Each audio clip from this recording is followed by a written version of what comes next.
Bismillahirrahmanirrahim. Assalamualaikum warahmatullahi wabarakatuh. Perkenalkan, nama saya Emrizal Dika Putra dengan NIM C1C020034. Di sini saya akan mempresentasikan materi tentang sumber hukum Islam, di mana video ini bertujuan untuk memenuhi tugas mata kuliah akuntansi syariah yang diampu oleh Bapak Wirmi Eka Putra. Baiklah, tanpa memperpanjang durasi video, langsung saja kita memasuki materi yang pertama. Yang pertama itu adalah sumber hukum Islam. Sumber hukum Islam dapat dibagi menjadi dua bagian, yakni sumber hukum Islam material, yakni sumber hukum yang bentuk hukum dalam sebuah negara, dan sumber hukum formil, yaitu sumber isi hukum yang menentukan corak isi hukum.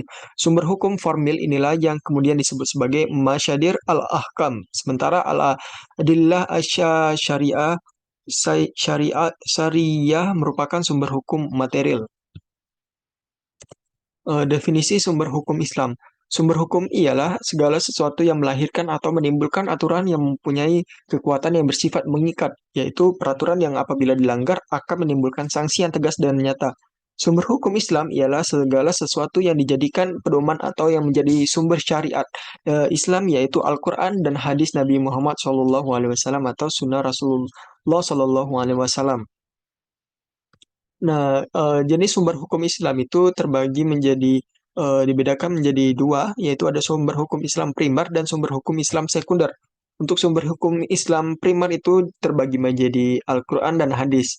Al-Quran secara etimologi berasal dari kata qara, ya krau, kiraataan, dan Quranan yang berarti mengumpulkan dan menghimpun. Sedangkan secara terminologi, Al-Quran adalah kalam Allah Ta'ala yang diturunkan kepada Rasul dan penutup para nabinya.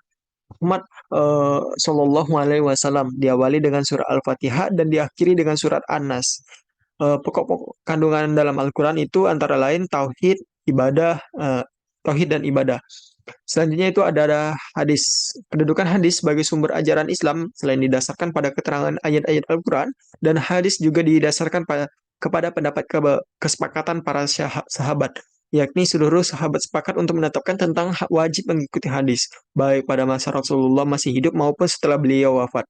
Menurut bahasa hadis artinya jalan hidup yang dibiasakan. Terkadang jalan tersebut ada yang baik dan ada pula yang buruk. Pengertian hadis seperti ini sejalan dengan makna hadis Nabi yang artinya barang siapa yang membuat sunnah atau kebiasaan yang terpuji, maka pahala bagi yang membuat sunnah itu dan pahala bagi orang yang mengerjakannya.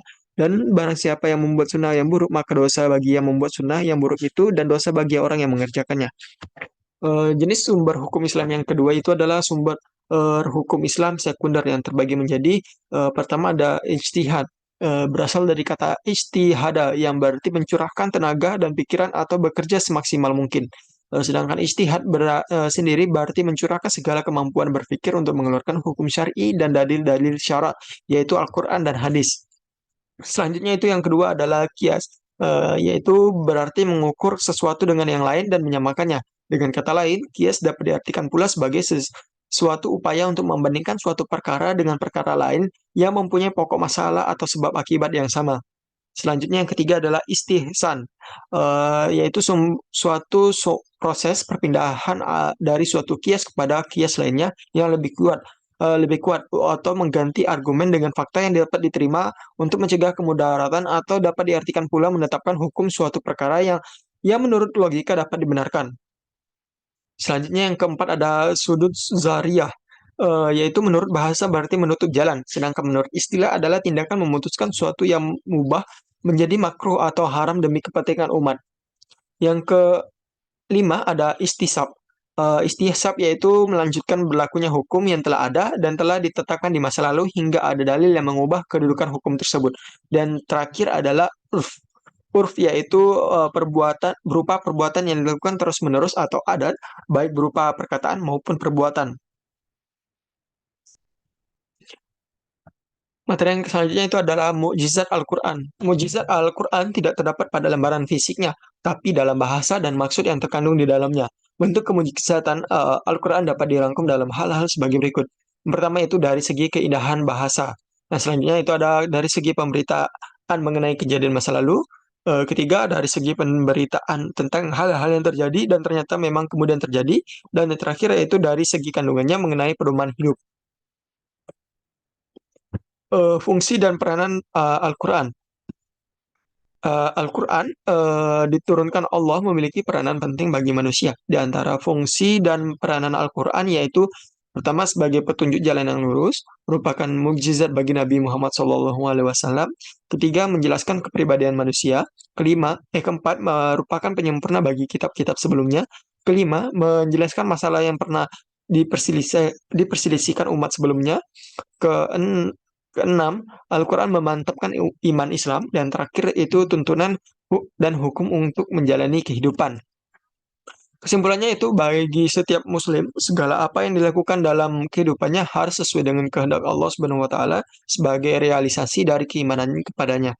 Kehendak Allah tersebut dapat ditemukan dalam kumpulan wahyu yang disampaikan melalui nabi-nabinya.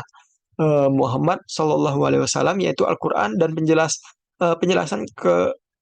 penjelasan eh, yang diberikan oleh Nabi Muhammad SAW mengenai wahyu Allah tersebut, yaitu As-Sunnah. Baiklah, itu saja yang dapat saya sampaikan. Terima kasih untuk yang telah menonton video ini. Saya akhiri. Wabillahi taufiq wal hidayah. Wassalamualaikum warahmatullahi wabarakatuh.